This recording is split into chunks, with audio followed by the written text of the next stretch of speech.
या कुक्षि विवरे कृत्वा स्वयं रक्षति सर्वतः नमामि जननीं देवीं परां प्रकृतिरूपिणीं कृच्छ्रेण महता देव्या धारितोऽहं यदोदरे तत्प्रसादात् जगद्दृष्टं मातुर्नित्यं नमोऽस्तु ते पृथिव्या यानि तीर्थानि सागरादीनि सर्वतः वसन्ति यत्र तां नौमि मातरं భూతిహేతవే. మాతృదేవో భవ. ధనురాశి వారికి ఫిబ్రవరి నెల 2026 సంవత్సరంలో గోచార ఫలితాలు ఏ విధంగా ఉన్నాయి అనేటటువంటిది విషయం తెలుసుకునే ప్రయత్నం చేద్దాం. ఇక్కడ ఈ ధనురాశి వారికి ద్వితీయ తృతీయ స్థానాలలో రవి యొక్క సంచారం. ద్వితీయ స్థానంలో 14వ తారీఖు వరకు సంక్రాంతి వరకు ఉంటారు. తదుపరి 14 రోజులు తృతీయ స్థానంలో సంచారం.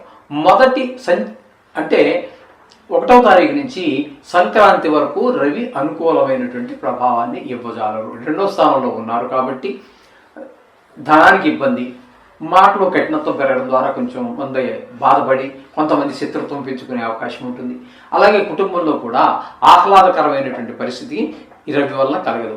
తదుపరి తృతీయంలో ప్రవేశించి అక్కడ ఒక 14 రోజులు ఉంటారు. అంటే ఈ నెల 28 రోజులే కాబట్టి అక్కడ తృతీయ స్థానంలోకి వెళ్ళాక మాత్రం రవి చాలా చక్కటి ఫలితాలు.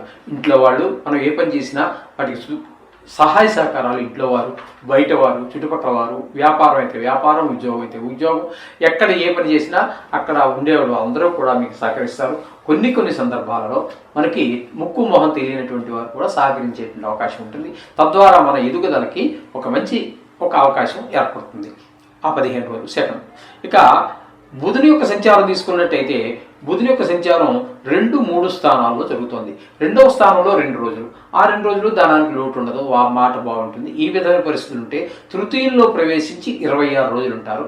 ఆ తృతీయంలో బుధుడు అనుకూలించరు కాబట్టి అక్కడ ఎవరూ మనకి సహాయ సహకారాలు అందకుండా చూసే పనిని ఈ బుధుడు పెట్టుకున్నారు. తద్వారా వారెవరూ మనకు సహకరించరు ఆయన ప్రభావం వల్ల. రవి ఏమో అందరూ సహకరించేలాగా ఆయన ప్రయత్నం చేస్తుంటే బుధుడు ఎవరో సహకరించకుండా ఉండడానికి ఈయన ప్రయత్నం చేస్తున్నారు. ఇక కుజుని యొక్క సంచారం తీసుకున్నట్టయితే 22 రోజుల పాటు ద్వితీయ స్థానమైనటువంటి మకరంలో సంచారం. ద్వితీయ స్థానంలో కుజుని యొక్క సంచారం శుభప్రదమైన ఫలితాలు ఇవ్వదండి. తద్వారా ధనానికి లోటు, మాటలో కఠినత్వం, అలాగే కుటుంబంలో ఆహ్లాదకరమైనటువంటి పరిస్థితులు ఏమి ఉండవు. ఈ విధమైన పరిస్థితులన్నీ కూడా కుజుని వల్ల వస్తాయి. మాటలో కఠినత్వం ఉండటం వల్ల మిత్రులు కూడా శత్రువులుగా మారే అవకాశం ఉంటుంది. అది ఒకటి గమనించుకోవాలి. అలాగే ఆయన తృతీయంలోకి వెళ్ళి ఒక 6 రోజుల పాటు అక్కడ ఉంటారు. ఈ తృతీయంలో ఉన్న రోజుల్లో మాత్రం ఆయన సోదరులు అందరూ మనకు సహకరించేటటువంటి పరిస్థితి ఏర్పడుతుంది. ఈ విధంగా ఉంటుంది కుజుని యొక్క ప్రభావం. అంటే మ్యాక్సిమం 22 రోజులు మనకు ప్రతికూలంగానే ఉన్నారు, ఒక 6 రోజులు మాత్రం అనుకూలంగా ఉన్నారు. ఇక శుక్రుని యొక్క సంచారం తీసుకున్నట్టయితే ద్వితీయంలో 5 రోజులు, తర్వాత 23 రోజుల పాటు తృతీయ స్థానంలో సంచారం. శుక్రగ్రహం యొక్క సంచారం ద్వితీయ స్థానంలో ఉన్నప్పుడు ధనానికి లోటు రానివ్వరు, కుటుంబంలో ఆహ్లాదంగా ఉంటుంది, మంచిగా మాట్లాడడం అనేవి ఉంటాయి. అలాగే ఆ 5 రోజుల తర్వాత 6వ రోజు నుంచి మీకు తృతీయ స్థానంలో ప్రవేశించిన తర్వాత ఇంట్లో వారు, వీధిలో వారు, తెలిసిన వారు, తెలియని వారు అందరూ కూడా మీకు సహకరిస్తూ ఉంటారు. ఆ విధంగా మనకి ఒక అడుగు జీవితంలో ముందుకు వెళ్ళడానికి ఒక అవకాశం ఏర్పడుతుంది. ఎందుకంటే ఈ తెలియని వాడు ఎందుకు మీకు సహకరిస్తారు అంటే అంతే సహకరిస్తారు. ఒక మొహం చూస్తే పెట్టబుద్ధి, ఒక మొహం చూస్తే తిట్టబుద్ధి. అక్కడ మనకి తృతీయంలో శుక్రుడు ఉన్నప్పుడు మన మొహం చూసే వాడికి ఎందుకో పెట్టబుద్ధి అనిపిస్తుంది, పెడతాడు, మనకు సహకరిస్తాడు. ఇది గమనించుకోవాలి. ఇకపోతే వీరికి ఈ ధనురాశి వారికి అర్ధాష్టమ శని నడుస్తున్నది. ఈ అర్ధాష్టమం అంటే 4వ స్థానంలో ఇది దుష్ప్రభావాన్ని, దీన్ని సుఖస్థానం అంటాం మనం మామూలుగా 4వ స్థానాన్ని. ఈ సుఖస్థానం వల్ల తల్లిగారు ఆశీస్సులు పొందటం ఇట్లాంటివన్నీ జరుగుతూ ఉంటాయి. ఇక్కడ మీకు అనుకూలంగా లేదు, ప్రతికూలంగా ఉన్నారు కాబట్టి అమ్మగారికి మన మీద కోపం రావటం, లేకపోతే ఆవిడ ఆశీస్సులు మనం పొందలేకపోవటం, విద్య విషయంలో వెనకబడటం, భూమి, గృహము, వాహనాలు, స్వభావం ఇట్లాంటి విషయాల్లో కొంచెం తీవ్రంగా ఉండటం, మనకి అనుకూలంగా లేకుండా మంచి పద్ధతి కాని విధంగా ఉంటాయండి. ఇవన్నీ కూడా ఈ విధమైన ఫలితాలని శని భగవానుడి వల్ల జరుగుతూ ఉంటాయి. ఇక 7వ స్థానంలో గురుగ్రహ సంచారం. 7వ స్థానంలో గురుగ్రహ సంచారం అనేటువంటి చాలా మంచి ఈ ప్రభావాన్ని చూపిస్తుంది. భార్యాభర్తల మధ్య అన్యోన్యత పెరుగుతుంది. ఒకవేళ పెళ్లి కాని వారు ఉన్నట్టయితే పెళ్లి అవ్వడానికి అవకాశం ఉంటుంది, లేదా పెళ్లి కుదరటమో పెళ్లి అవ్వటమో ఇట్లాంటివన్నీ అవకాశం ఉంటుంది. ఇది నెల రోజుల ఫలితాలు కాబట్టి ఇక్కడ నిజంగా గురువు ఇంకా చాలా కాలం ఉండబోతున్నారు. ఈ కాలాన్ని కూడా మనం ఆ విధంగా వివాహ సమయంగా కూడా గోచార రీత్యా చెబుతూ ఉంటారు. వివాహ సమయం ఒకటి, ఎప్పుడైనా మా వాడికి సమయమైన సరి అయిన సమయమైనా వివాహానికి అడుగుతూ ఉంటారు కదా, అటువంటి వారి సమయంగా మనం చెప్పవచ్చు. పెళ్ళైన వారికి మాత్రం కొంచెం అన్యోన్యత భార్యాభర్తల మధ్య పెరుగుతుంది. అదేవిధంగా చతుర్థ స్థానంలో రాహుగ్రహ సంచారం కూడా జరుగుతుందండి.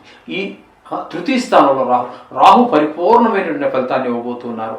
రాహు ఆయన కూడా తద్వారా సోదరులు అందరూ కూడా ఈయనకి ముక్కు మొదలైనందరూ కూడా మనకి సహాయపడేటటువంటి అవకాశం, అది కూడా మన జీవితంలో ఒక మెట్టు ముందుకు వెళ్ళడానికి అవకాశం, ఒక అడుగు ముందుకు వెళ్ళడానికి అవకాశం ఏర్పరుస్తున్నారు రాహు కూడా. మీకు ఇక్కడ కేతువు మాత్రం తీసుకున్నట్టయితే భాగ్యస్థానంలో, ఇది మంచిది కాదు. భాగ్యస్థానంలో ఉన్నప్పుడు తండ్రి గారి ఆరోగ్య విషయంలో కానివ్వండి, ఆ వయసులో ఉన్నటువంటి వారి విషయంలో కానివ్వండి, దాన ధర్మాల విషయంలో కానివ్వండి, గుడికి వెళ్ళడం విషయంలో కానివ్వండి, వీటిల్లో అన్ని అవాంతరాలు ఏర్పడుతూ ఉంటాయి. మీరు ఎంత ప్రయత్నం చేసినప్పటికీ కూడా ముందుకు పోలేనటువంటి పరిస్థితి ఏర్పడుతూ ఉంటుంది. ఈ విధంగా మనం ఫలితాలు చెప్పుకోవాలి. అంటే మొత్తంగా మనం చెప్పుకోవాలి అన్నట్టయితే ఈ ధనువు రాశి వారికి శుక్రగ్రహం నెల రోజులు అనుకూలమే. రవి రెండవ భాగం అంతా కూడా మీకు అనుకూలుడే. అలాగే మీకు బుధుని యొక్క సంచారం తీసుకున్నట్టయితే చాలా తక్కువ, 1-2 రోజులు మాత్రం, అది పెద్ద పరిగణలో తీసుకోవట్లేదు, ప్రతికూలుడే అని చెప్పుకోవచ్చు. ఇక కుజుని యొక్క సంచారం కూడా ఒక 6 రోజులు మాత్రమే ఉన్నది. ఇక గురువు ఒకటి పూర్తి అనుకూలుడండి, శుక్రుడు ఒకటి పూర్తి అనుకూలుడు, మిగతావన్నీ 2-3 రోజులు మనం పెద్ద పరిగణలో తీసుకోక్కర్లేదు. కానీ అందుచేత వీరు డబ్బుల విషయంలో, ఖర్చు పెట్టే విషయంలో కొంచెం జాగ్రత్తగా ఉండండి. మాట్లాడేటప్పుడు కూడా ఆలోచించి మాట్లాడండి, నోరు అదుపులో పెట్టుకుని మాట్లాడండి, లేకపోతే శత్రువులు పెరుగుతారు, లేదా ఇబ్బందుల్లో పడతాము. ఇట్లాంటివన్నీ అవకాశాలన్నీ కూడా ఈ రాశి వారికి స్పష్టంగా గోచరిస్తూ ఉన్నాయి. కాబట్టి మనం ప్రతి 2 సంవత్సరాలకు చెప్పుకుంటున్నట్టుగానే నవగ్రహ మంత్రాలు చదువుకోండి. కాబట్టి అదే కాకుండా మీకు ఒక మంచి అవకాశం ఏంటంటే 15వ తారీఖున మహాశివరాత్రి జరుగుతున్నది. ఆ శివరాత్రి రోజునే మీరు శివుడికి సంబంధించి అభిషేకమే చేయించుకుంటారో లేదో, బయట ఎక్కడన్నా గుడ్ల దగ్గర కొన్ని చోట్ల బయట లింగం పెడతారు, దాని మీద ఒక మారేడు పత్రం వేసి కాసిన నీళ్లు పోయటము, లేదా ఇట్లా ఏదో మీకు శివుడికి సంబంధించినటువంటి ఏ స్తోత్రం వస్తే ఆ స్తోత్రం చదువుకోవటం, ఇంకా మీకు ఇంట్రెస్ట్ ఉన్నట్టయితే ఏదో పుస్తకం అదో పట్టుకెళ్ళి కూడా కొన్ని చదువుకోవటం, వీలైనంత ఎక్కువ సమయాన్ని అక్కడ గడపటం. ఇంకా ఆరోగ్యం బాగున్న వాళ్ళు ఉపవాసం చేయటం, జాగరణ కూడా చేస్తారు. అంటే రాత్రి నిద్రపోకుండా భగవన్నామస్మరణను కీర్తిస్తుంటారు, మరుసటి రోజు లేచి పూజ చేసుకుని తింటారు, అది వేరే విషయం. ఇక్కడ అనారోగ్యంగా ఉన్నవారు వాళ్ళ ఆరోగ్య పరిస్థితి ఏంటో వాళ్ళకి తెలుస్తుంది, ప్రతి మనిషికి తెలుసు. కాబట్టి అంతగా అనుకూలించదు, కొంతవరకు అనుకూలిస్తుంది అనుకున్న వాళ్ళు ఏకభక్తం, అంటే ఒక్క పూట తినటం. అది కూడా లేదు, నేను పూర్తిగా అనారోగ్యమే, తట్టుకోలేను, ఈ బాడీ తట్టుకోదు అనుకున్న వాళ్ళు శుభ్రంగా తినండి. ఏమి అయితే మనసు భక్తి మాత్రం పెట్టి ప్రార్థన చేయండి, మీకు అదే బలం వస్తుంది.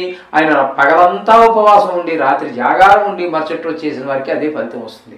అది కారణం ఏంటంటే మీ ఆరోగ్య పరిస్థితిని బట్టి, మీకు దేవుడి మీద ఉన్నటువంటి భక్తిని బట్టి ఆధారపడి ఉంటాయి ఫలితాలన్నీ కూడా. ఇది ఎలాగని అడిగితే ఇక్కడ మళ్ళీ మనం దాన్ని డిస్కస్ చేసి వాద ప్రతివాదనలు అన్నీ ఏం ఉండవు. ఆరోగ్య రీత్యా కూడా ఆధారపడి ఉంటుంది, భక్తి మీద ఆధారపడి ఉంటాయి. అనేక అంశాలు పరిగణలో తీసుకోవడం ద్వారా ఆ మార్పులు వస్తూ ఉంటాయి.